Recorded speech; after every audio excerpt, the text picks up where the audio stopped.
Presbyterian Church in America. Book of Church Order. Chapter 22. The Pastoral Relations. 22:1. The various pastoral relations are pastor, associate pastor, and assistant pastor. 22:2. The pastor and associate pastor are elected by the congregation using the form of call in BCO 26. An existing assistant pastor may be elected by the congregation as an associate pastor at the recommendation of the session without the election of a pulpit committee. Being elected by the congregation, they become members of the session. 22:3. An assistant pastor is called by the session by the permission and approval of presbytery, under the provisions of BCO 21 and 13:2, with presbytery membership being governed by the same provisions that apply to pastors. He is not a member of the session, but may be appointed on special occasions to moderate the session under the provisions of BCO 12:4.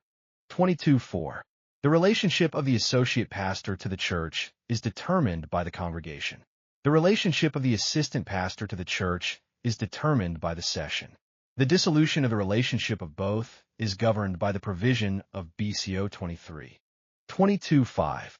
In order to provide necessary changes in pastorates, a temporary relation may be established between a church and a minister called stated supply.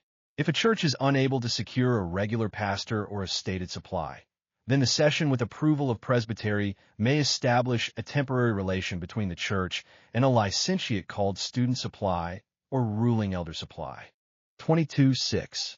Such temporary relationships can take place at the invitation of the church session to the minister of the word, the licentiate, or the ruling elder. The length of the relationship will be determined by the session and the minister, the licentiate, or the ruling elder, with the approval of the presbytery.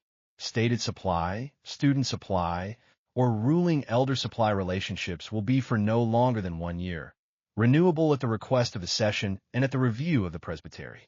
See also BCO 19:1.